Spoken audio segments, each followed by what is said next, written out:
Israel plans to drain the sea. Sounds grand, but hold up.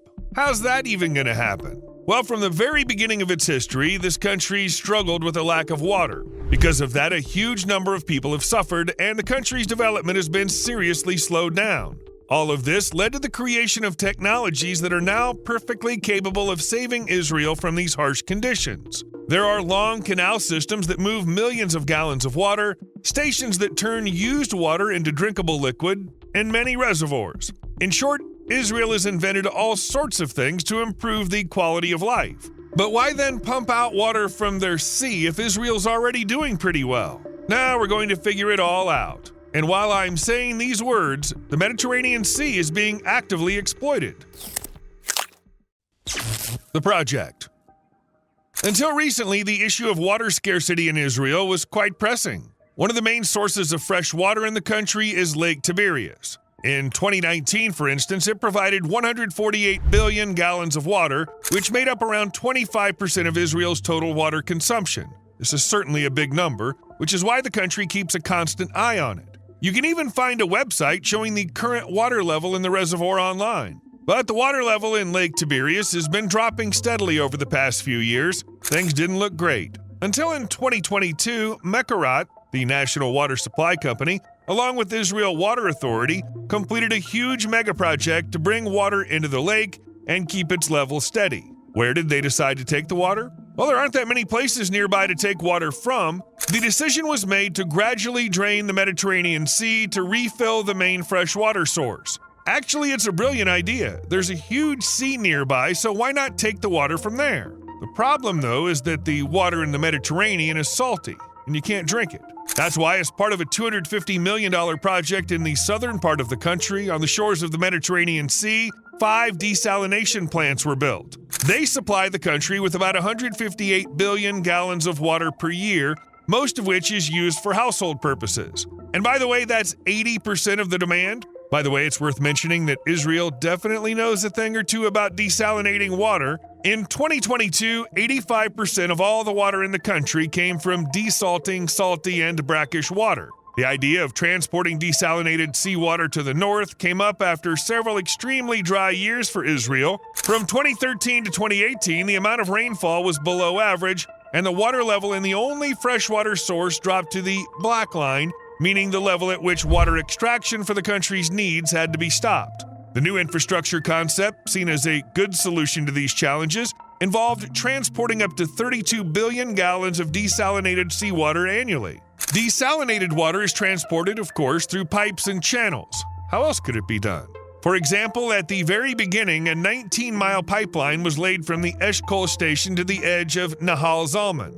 In addition, many pumping stations and local reservoirs were built. In the future, it's planned to increase the flow of water into Lake Tiberias to 52 billion gallons per year, plus add 4 pumping stations and reservoirs with a capacity of 19 million gallons, which will allow transporting excess water from desalination plants to other locations. It's worth noting that for such a massive project, they chose a name that's not as flashy as usual, the National Carrier Flow Reversal Project.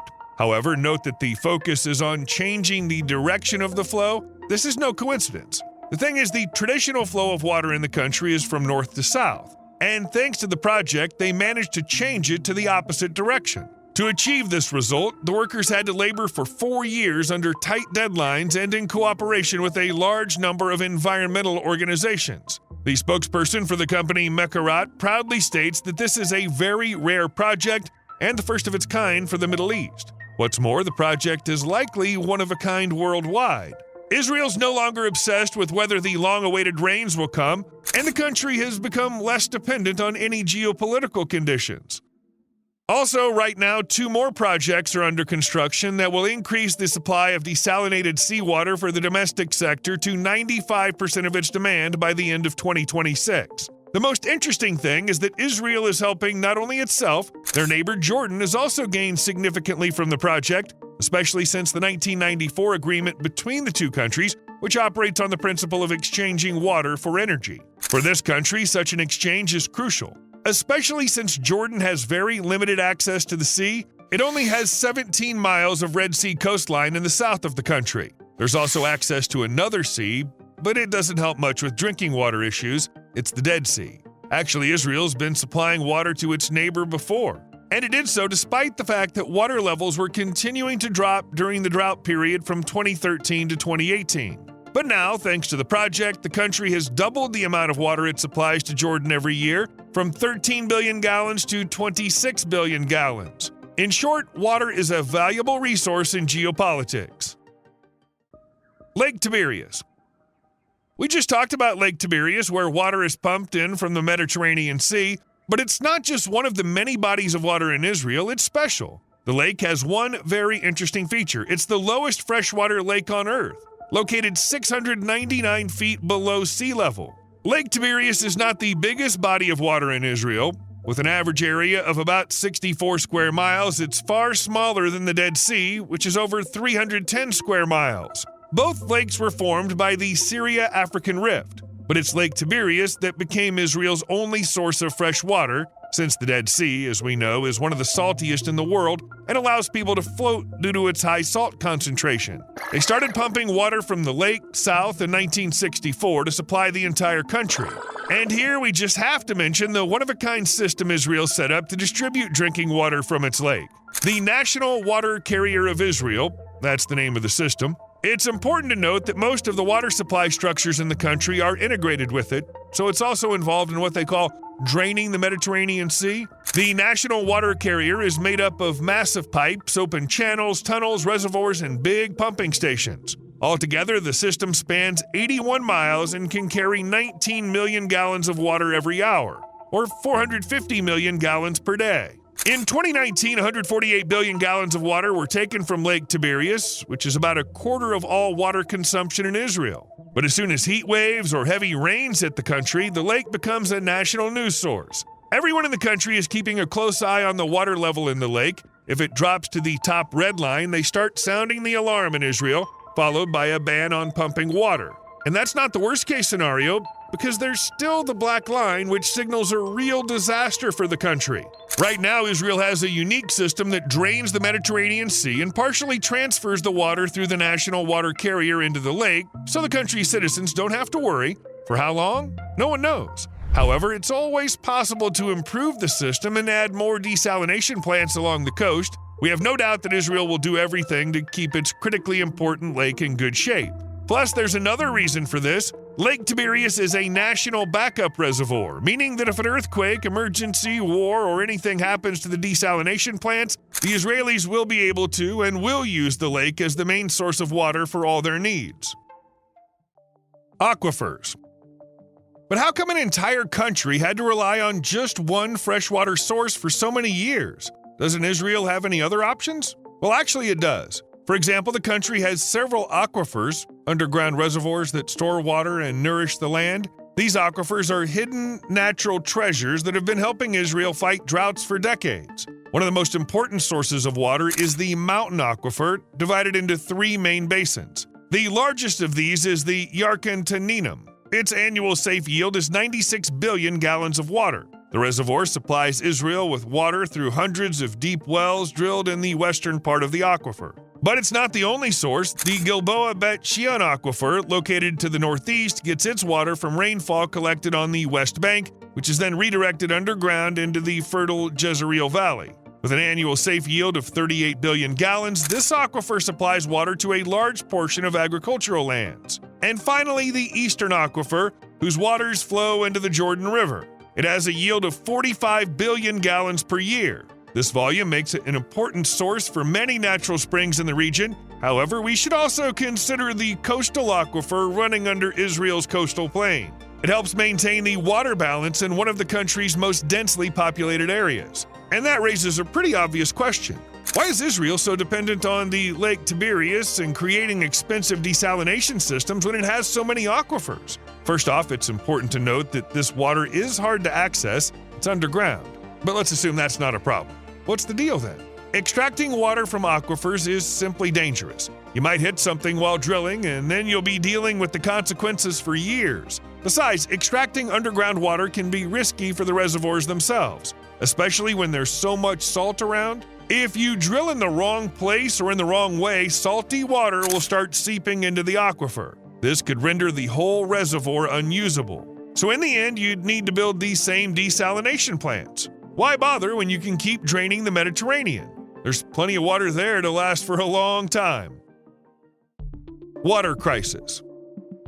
Despite what we just mentioned, the water shortage in Israel is really a pressing issue. Historically, Israel has had around 475 billion gallons of fresh and brackish water on average every year. However, this amount was just the visible tip of the iceberg.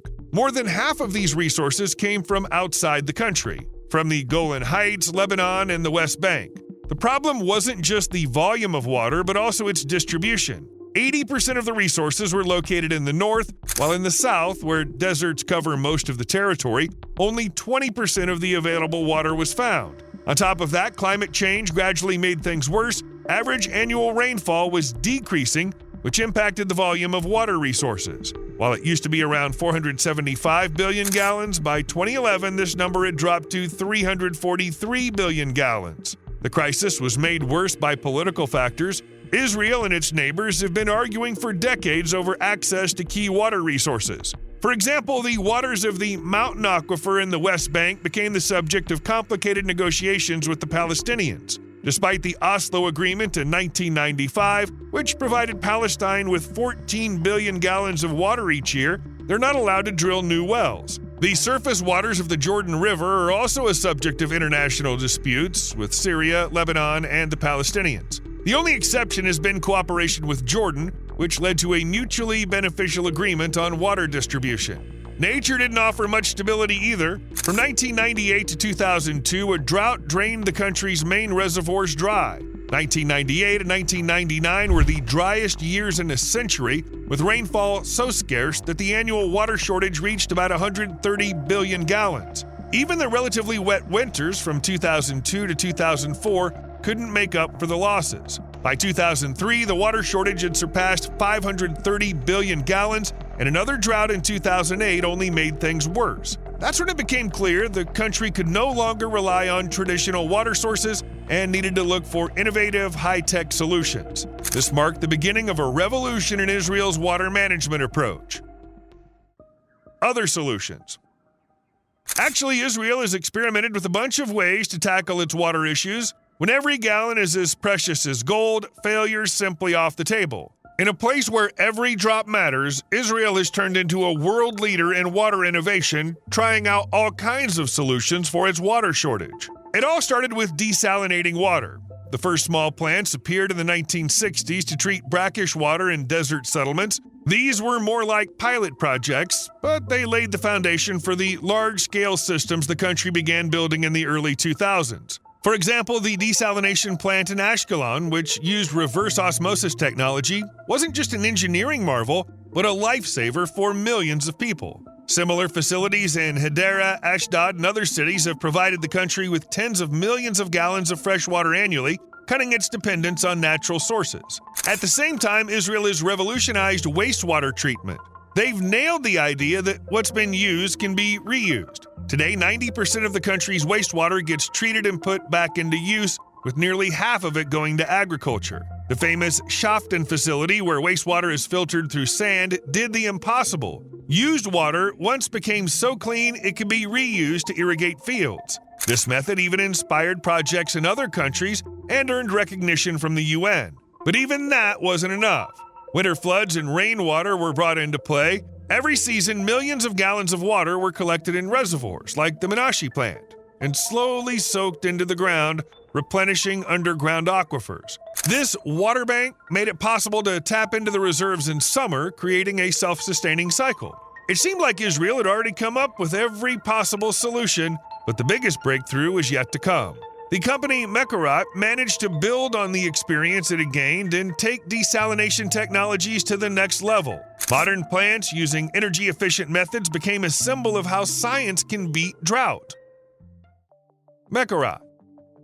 Now let's talk about a company that quite literally saved Israel from thirst and drought. Founded back in 1937, Mekorot's focus from the beginning was to provide water for the country. Back then, it was a small organization with big ambitions. But what about now? Mekorot is a giant running one of the world's most advanced water systems. Here's what's made Mekorot the savior of Israel. Let's start with the numbers. The company provides 80% of the country's drinking water and 65% of all water supply. Over 449 billion gallons of water are delivered every year to homes, farms, and industrial sites through a sprawling network of pipelines stretching 8,000 miles. More than 1,000 reservoirs, 1,200 wells, 20 desalination plants, and 1,000 water storage locations. This is just a small part of what the company's responsible for. Mekorot's also actively working on improving water quality.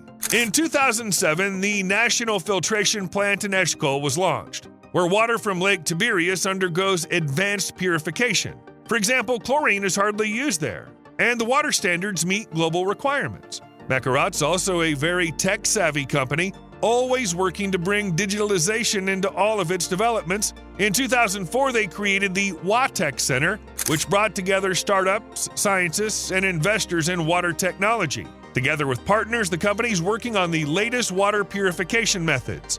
For instance, thanks to their efforts, 85% of Israel's wastewater is recycled and used in agriculture. Mekorot's also actively implementing IT solutions to protect their facilities from cyber attacks and ensure quick data transfer. Even their water pipes are now equipped with fiber optic networks, making them not just a water source, but also a communication channel. And yes, Mekorot has long since expanded beyond Israel. Since 2021, after signing the Abraham Accords, the company started working with Bahrain, Jordan, and other countries. In Azerbaijan, France, Singapore, Argentina, and Italy, the name Mekorot has become synonymous with a reliable partner in the water sector. The company's financial stability has remained consistently high. Since 2003, it's received the top rating from S&P, one of the leading financial analysts. Since its IPO in 2019, the company has raised more than $750,000, continuing to invest in innovations and expansion. In short, Mekorot has shown the world that, in the face of severe resource shortages, you can turn a problem into an opportunity. Ras Al Khair. But even the desalination plants of Mekorot are far from being the largest in the world. The Ras Al Khair station, located in the city of the same name in Saudi Arabia, rightfully holds the title of the biggest. This enormous facility, which began operating in 2014, includes both a massive power plant and one of the largest desalination setups globally. It can produce up to 2,400 megawatts of electricity and provides fresh water not only to nearby cities, but also to far-off regions of Saudi Arabia, like Riyadh and Hafr al-Batan. The Ras Al Khair project has become a real breakthrough in water technology and energy. Big global contractors like Doosan and Siemens were involved in its creation. It features advanced technologies such as a multi-stage flash distillation system and a reverse osmosis plant, which not only efficiently desalinates seawater but also minimize environmental impact. The station also supplies power to other large industries like the aluminum oxide processing plant. Plus, it creates thousands of jobs, which really helps the local economy grow. So, Ras Al Khair, just like Israel's national water carrier project, is an example of how combining modern technology and huge investments in infrastructure can solve water supply problems for entire countries.